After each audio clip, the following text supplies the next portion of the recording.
It's been a little while since we went into 2 Peter, a few weeks maybe anyway, but I want to go back there for this evening. 2 Peter chapter 2.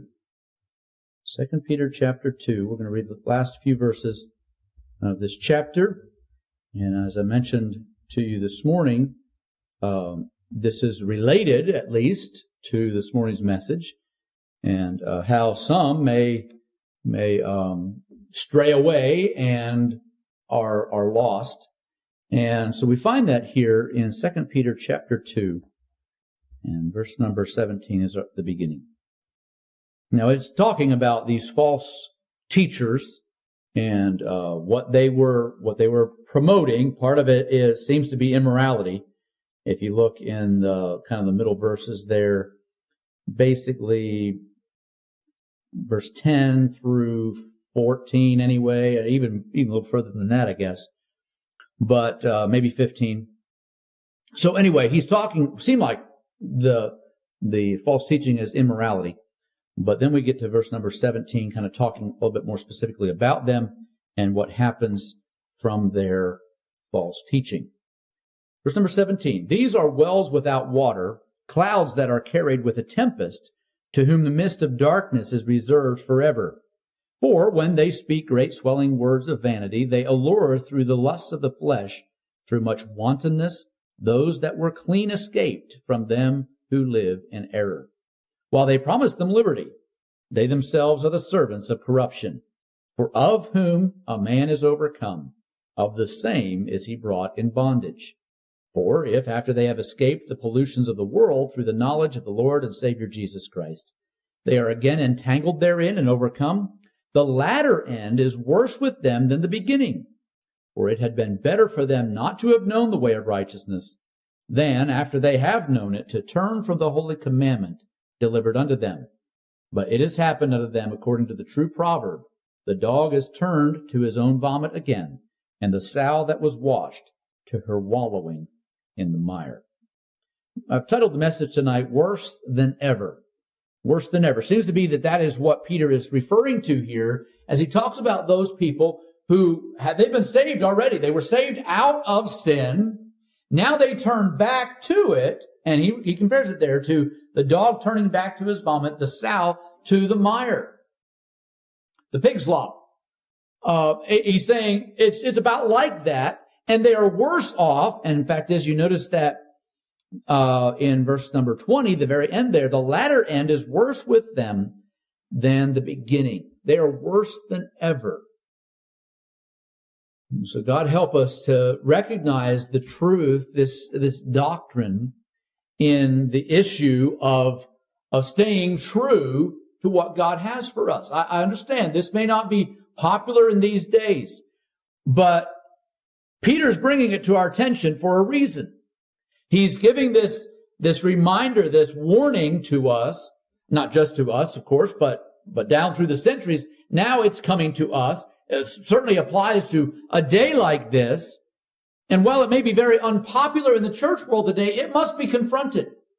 We must recognize that we can't just keep going or just think, well, I was saved once, and so this will be just, I'll be fine.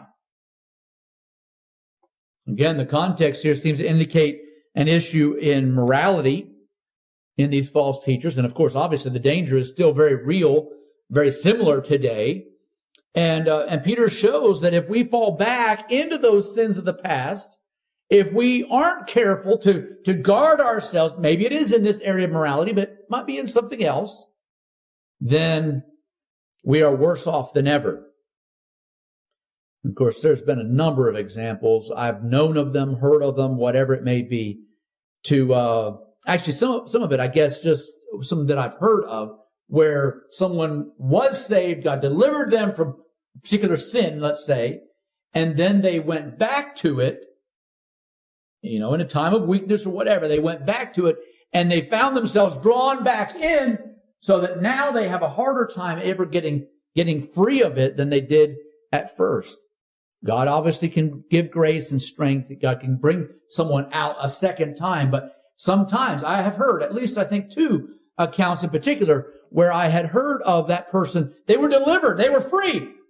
But then in a moment of weakness, they get bound back even worse than they were before.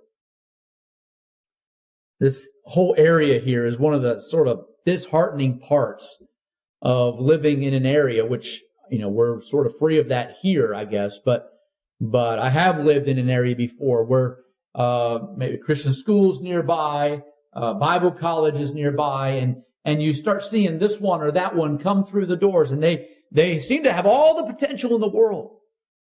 A couple that I might refer to, these are not their actual names, but I've called them Bill and Steve, two in particular that I thought of.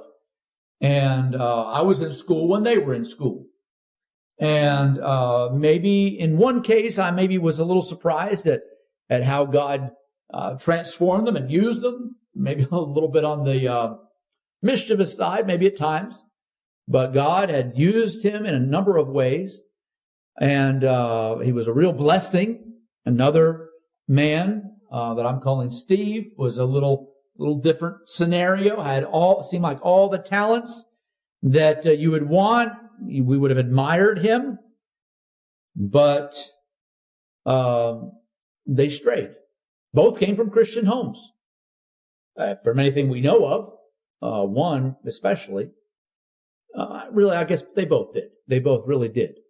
From anything that we would know of, we don't know all that goes on in a home, but both of them strayed away. They got involved with alcohol that destroyed their homes.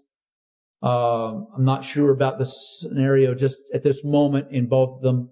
One might be back with his wife. But anyway, just a mess. And caused awful results, ruined ministries. You could hardly believe what happened to them both. The point is that if we aren't careful to stay close to what God expects of us, the road downhill, when those return to, I know it's awful to say it this way, but when they return to the vomit, many times it's much worse. And again, even Peter referring to it here, the latter end is worse with them than the beginning. They're worse than ever. I know that the focus here might seem disgusting.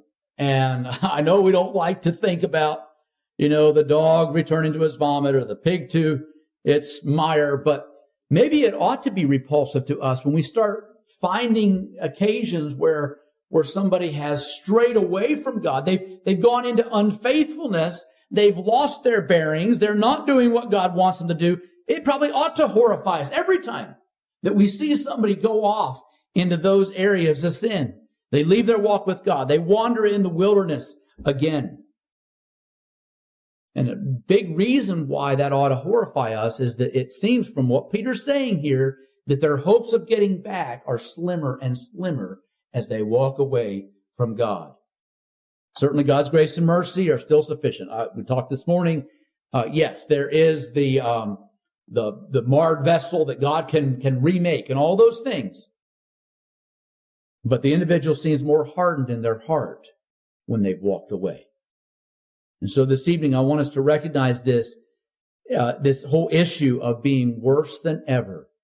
And whether that's us and we need a warning not to walk away, or maybe it's somebody that we know.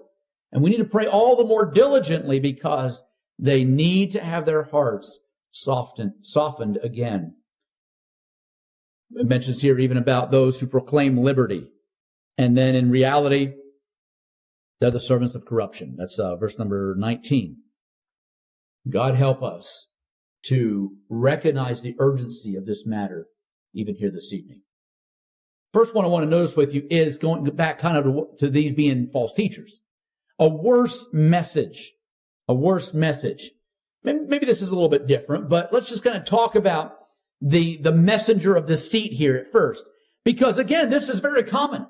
We're dealing with this mindset in so many today that basically say, once you got saved, it doesn't matter how you live now, you're still fine. You can do whatever you want to do. God's grace is big enough. Once you're a son, you're always a son. That's the kind of thing we hear. And yet, again, we're dealing with basically loose living here. And I wonder how much of this may be that people are wanting to just kind of, how would you want to say, fulfill the lust of the flesh or whatever. And so they come up with this worse message than what God really has expected and what Jesus provided. A message of deliverance from sin ends up being a message of tolerance for sin. That's not the way it ought to be. That's not what God intended. And this whole idea that was a problem for them here in the first century is still an awful blight on souls today. And any hope that they would have of really being right with God. This message of doing whatever you please must be one of the worst messages the devil's ever come up with. Oh, you can be a Christian, but not live like one. As long as you were once saved, it doesn't matter that you've gone back into sin. Doesn't matter how you live. That is bondage. That's not liberty. Although it may be billed that way for so many. Oh, I'm more happy and at peace now than I've ever been. Yeah, that's the worst message. Seemed like, anyway, one of the worst messages we could hear. But that's what they were promoting. You can go ahead and do all these things. Verse 12 calls them, it's as though they're just natural brute beasts. And they speak evil of things that they understand not. They're going to perish in their own corruption. Just on and on. It goes through this whole list here. Verse 14, having eyes full of adultery, and that cannot cease from sin. It just goes on and on. What an awful, awful message. Not only is there this worse message, but also a worse mess. A worse mess. This is where this false doctrine begins to get so awful. Of course, again, we've dealt with this already somewhat, but notice that Peter says the end of that person is actually that one that becomes entangled with sin is worse than before they were ever forgiven. They were a sinner then. Now they're even much more bound to that, or you might say that the obligations to that. It's worse than at first.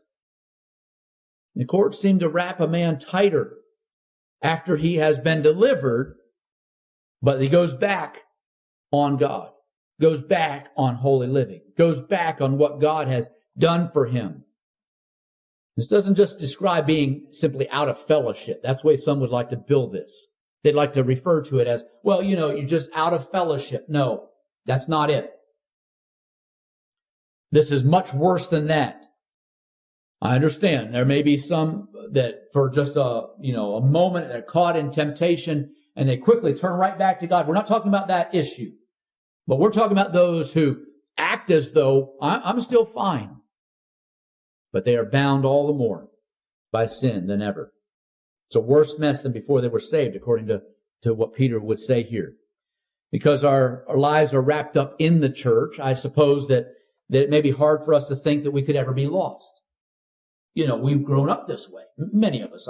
There may be some that are not, but it seems like many of us that we know the way to be saved. We've heard it since we were children. It may be hard for us to even comprehend or even imagine that we somehow maybe wouldn't have been ready for heaven. Surely I wouldn't want to be considered a sinner. That's the way we would think of it. Even if we're not truly minding God or doing quite what He intends, we still want to think that, well, I'm going to heaven. I need to make some adjustments here. I need to make some corrections.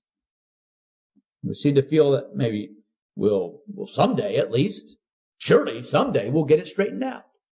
Surely someday things will be okay again. But don't forget what Peter's warning about here. The tangles get greater and greater and greater as you go on. If you stray away, it's worse. That's what he's saying. This becomes a worse mess than ever. And while in the beginning, one strand may be not too bad. But as those strands keep wrapping, they wrap us tighter and tighter and tighter. A worse mess. And then, if I could go a little further and just refer to one more, I've referred to this actually as a worse millstone. Because really, following right up with Peter's theme there in verse 20, where he's saying that they're entangled even worse, the latter end is worse with them than the beginning. Then notice that it says in verse 21, for it had been better for them not to have known the way of righteousness than after they have known it to turn from the holy commandment delivered unto them. It would have been better that they didn't even know that. How could that be? What's he trying to say here? What's the point of this? Well, very simply, it's coming down to the issue of accountability, responsibility. Because with greater privileges, with greater knowledge, comes greater responsibility. When somebody has known what it meant to serve the Lord, they've known what it meant to have their sins forgiven, they've known what it meant to be free and true liberty, then they turn back on it. They're even worse off because they know the way. They know what it means to be a Christian. They know what God can do for them, and yet they have strayed away. It becomes a sort of millstone around our neck if we don't follow what we know to be true. Again, very simply, with privilege comes responsibility. Now, I know that this can seem like a pretty negative message for us here this evening. But as we work our way through Peter's writing, we need to pay attention to the warning he gives us here. And just the basics of it, there are some warnings in 2 Peter. And so that's sort of the nature of it. And I don't want to just overwhelm you with warning, and yet we need to hear it. We need to recognize that this is a very serious issue. And this caution in particular is very applicable for our day. There are so many that are caught in this. They've sat in our churches. Maybe even some of us would sit here week after week after week. And yet really what nobody else knows is that your heart is strained. That somehow you're making some allowances that you didn't used to make. You're not ready to kind of totally give up the whole idea of being a Christian, but you know you're not what you ought to be. You better be careful, because if we turn back, it's worse than before. We must never turn back from this clear instruction God has for us. And I guess maybe to close out the message this evening, I'd like for us to take our hymn book. And I want us to go back to that song that we sing from time to time. I would be true, for there are those who trust me. I want to be pure. I want to be bold for Christ. I want to do those things, not turning back, not missing my way. But I want to be true. I want to be faithful to what God has called us to live.